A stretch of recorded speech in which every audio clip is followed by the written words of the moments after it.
I see, well, let me ask you what you see before I do it. What gave me the backdrop for all this in here? What gave me the realization that this is likely to turn here and go lower? Study the entire fractal that's being shown, okay? Pause the video. All right, so we had this high here. We ran above it, and then we had the market shift. So buy stops taken, breakout artists taken in on the market long, and then relative equal lows broken. So we have a shift in market structure on a 5-minute chart. In a time when it's bearish, we're looking for those relative equal lows to be tagged on the S&P, and this is not the S&P, I understand that, but the expectation is we want to see these two indices go down on the daily chart. So heaviness should be the protocol going into our trading day. In here, we have what? Displacement below these lows. So there's a lot of energy there. So right above that, what do we have? Fair value gap. Oh, there's one right here too. Right. What did I teach you? This is where you do your entry. This fair value gap here, we expect that to stab up into it. So our stop has to at least be in a position where it can weather that. So here is the order flow inside of that fair value gap here. Again, a little bit of extra runs above into that fair value gap there.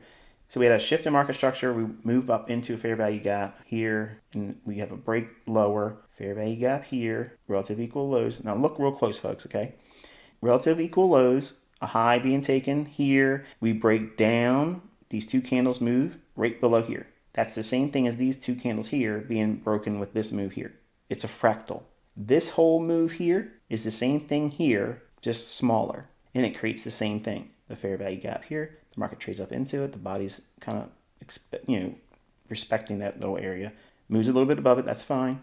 But then breaks aggressively lower. Does it take out the low yet? No.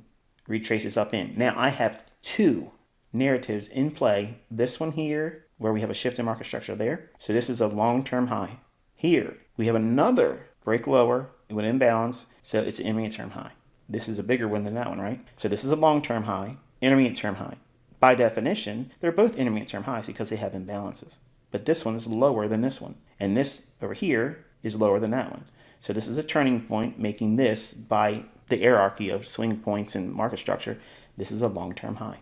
Intermediate term, because of the imbalance. But how they nest together for market structure, long-term, intermediate term.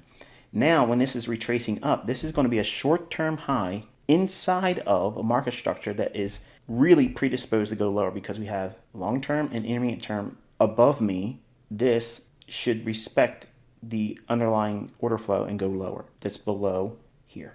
There's sell stops resting below that. So as it retraces back up into this up close candle, what is this up close candle? It's a bearish order block. All right, so we're going to drop into a 1-minute chart. We're inside of that blue shaded area on the 5-minute chart. I'm also inside of this green candle here. That's a bullish order block. So what I'm doing is now I'm going to calibrate. So the market retrades back up into here, into that order block. And I'm trying to aim, once it hits the midpoint of it, I want to get in around that time. Okay, so I'm entering there on that candle, and then I'm holding in all this, and it drops back down. Now, some of you might look at this and say, oh, but this is that order block, fair value gap here, and what happens if it rallies? Well, it does a little bit, but what's it subordinate to? All the things I outlined over here, and on the 5-minute chart over here with a higher swing high. So the market structure is bearish. The market rallies up, it stabs above the order block here, but it's just the wick. See that? The bulk of the volume and the bodies of the candles are inside that order block.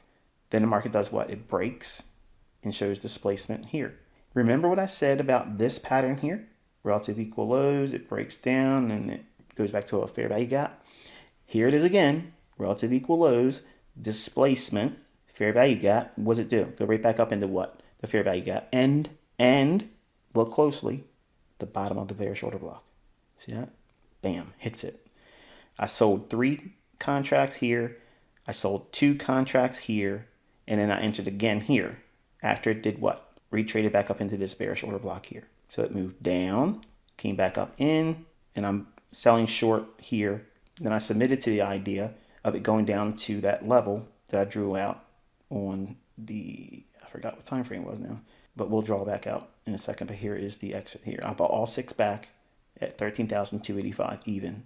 And for those of you that are students of mine for a longer time than just recently, you recognize this as a market maker sell model.